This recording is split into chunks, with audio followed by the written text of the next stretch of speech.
ओम घृणी सूर्याय नमः। आप सभी पर सूर्य नारायण की कृपा सदा बनी रहे।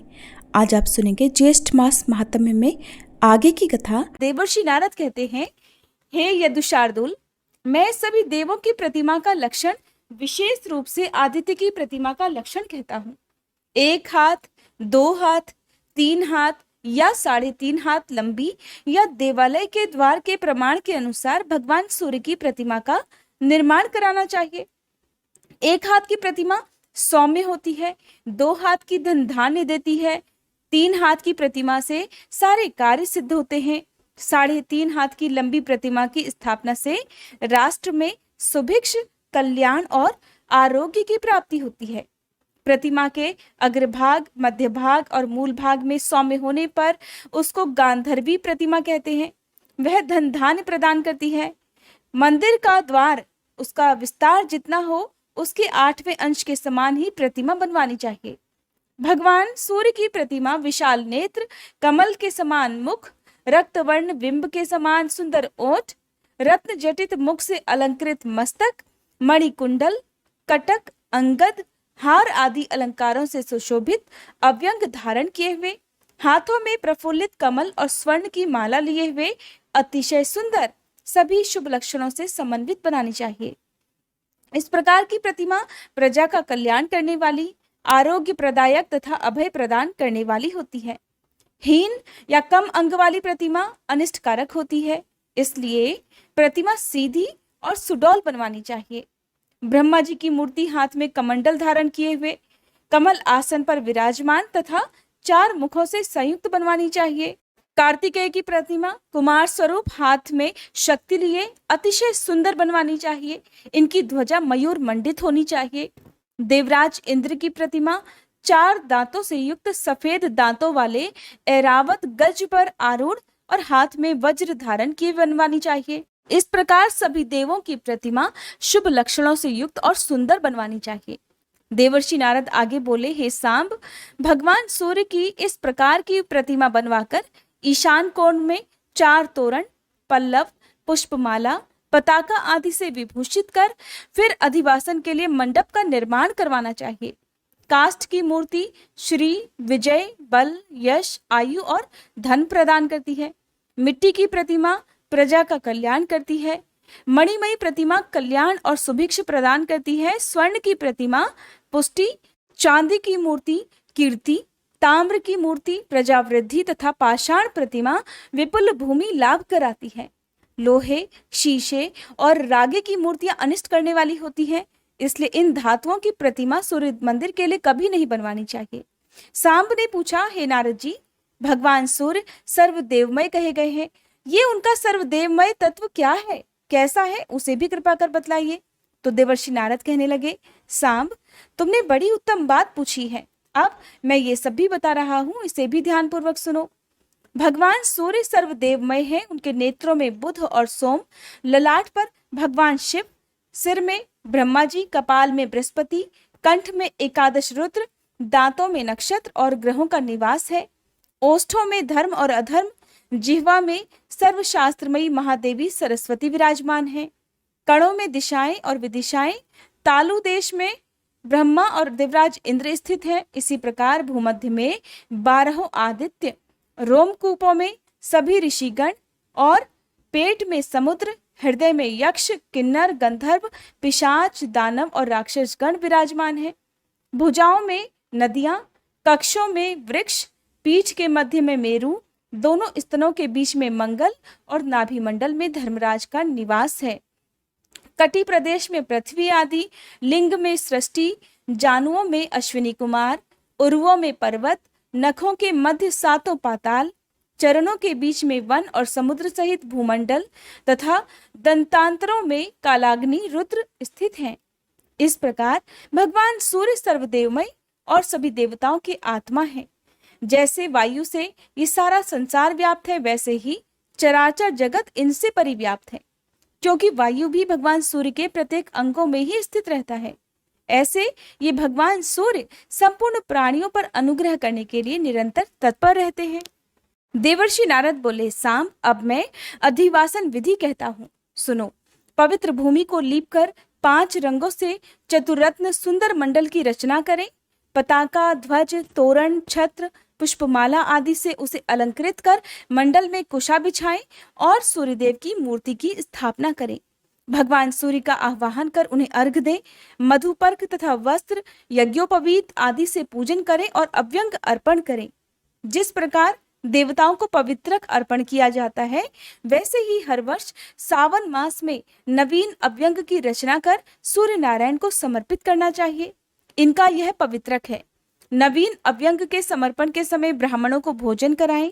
भगवान की प्रतिमा को सुगंधित द्रव्यों से उपलिप्त कर पुष्पमाला अर्पित करें और धूप आदि दिखाएं।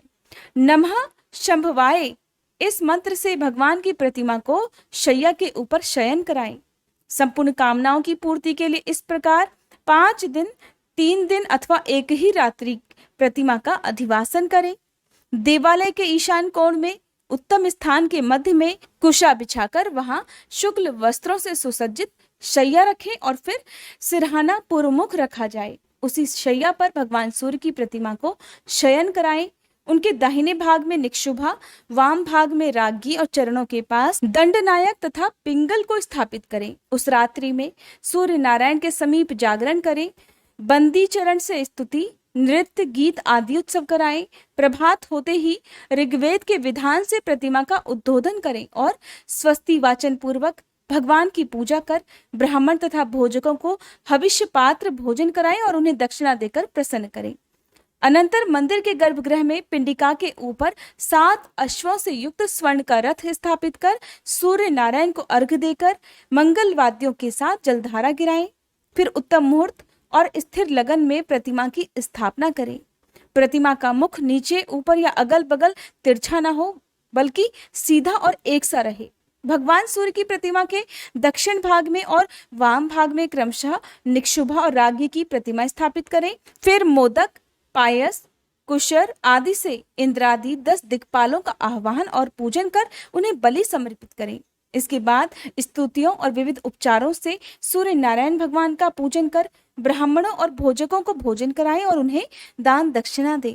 इस प्रकार भक्तों द्वारा भक्ति पूर्वक प्रतिमा की स्थापना किए जाने पर वह उनकी सभी प्रकार कल्याण, मंगल और सुख समृद्धि की वृद्धि करती है और उसमें भगवान सूर्य का नित्य सानिध्य रहता है। सूर्य की स्थापना करने वाला व्यक्ति मोक्ष प्राप्त करता है और उसे अगले 7 जन्मों तक आदि व्याधियां भी नहीं सताती।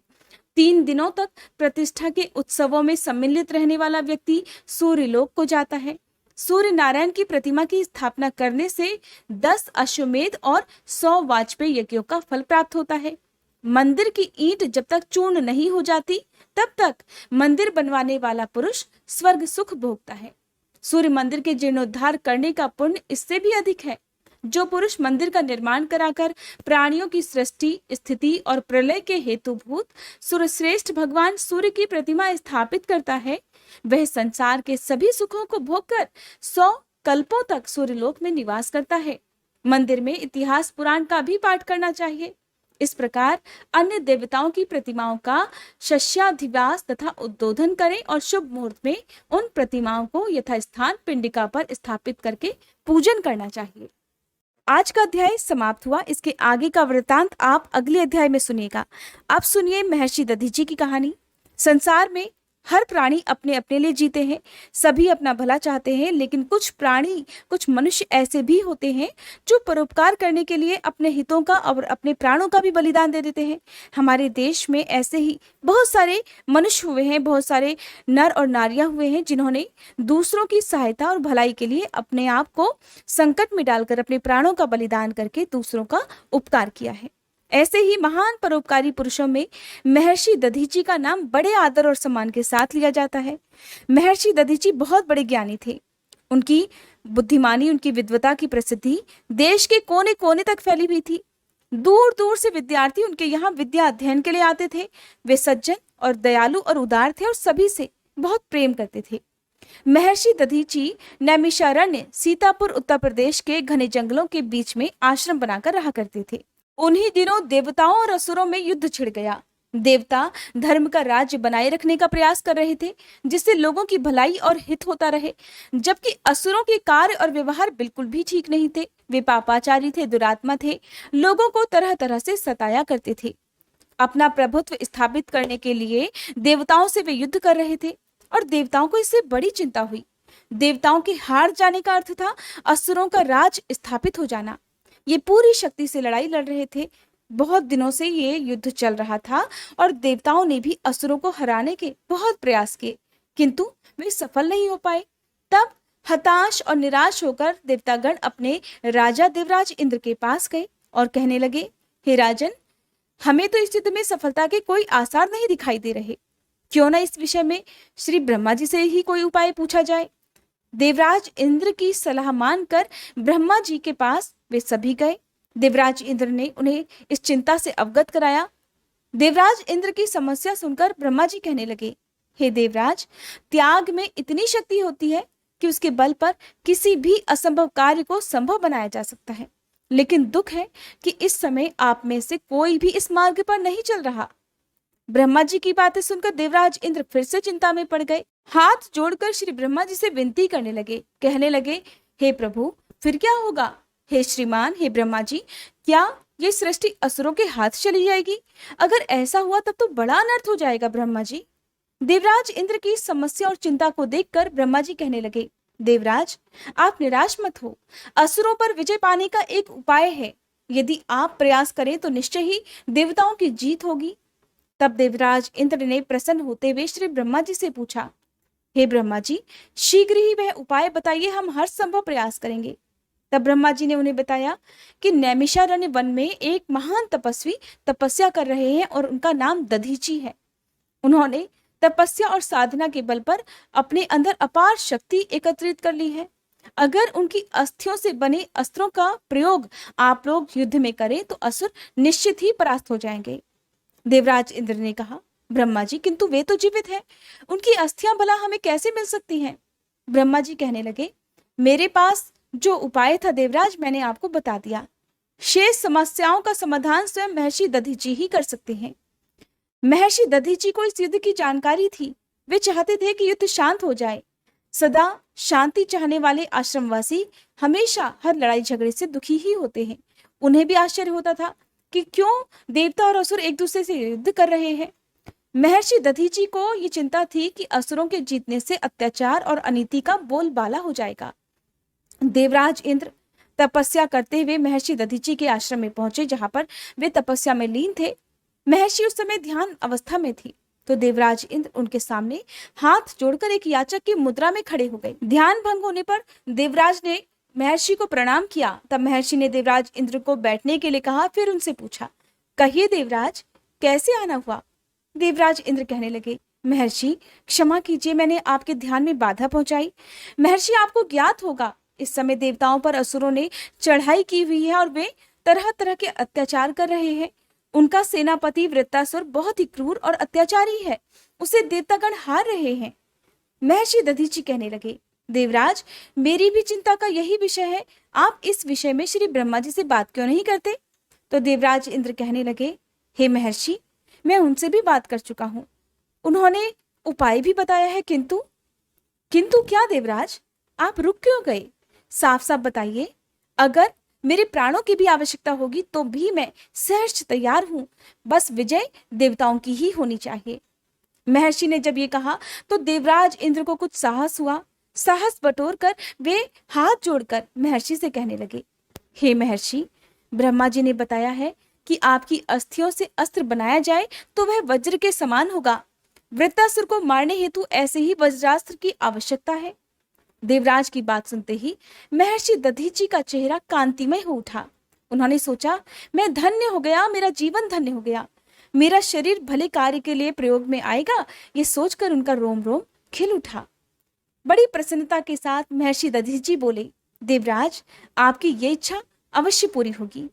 मेरे लिए इससे ज्यादा गौरव की बात भला और क्या हो सकती है? आप निश्चय ही मेरी अस्थियों से वज्र बनवाएं और असुरों का विनाश कर चारों ओर सुख शांति की स्थापना करें। तब दधीची ने भय और चिंता से मुक्त होकर अपने नेत्र बंद कर लिए। उन्होंने योग बल से अपने प्राणों को अपने शरीर से अलग कर दिया। उनका शरीर निर्जीव हो गया। तब देवराज इंद्र बड़े आदर से उनके मृत शरीर को प्रणाम कर अपने साथ ले आए। महर्षि की अस्थियों से वज्र बना, जिसके प्रहार से वृत्तासुर मारा गया।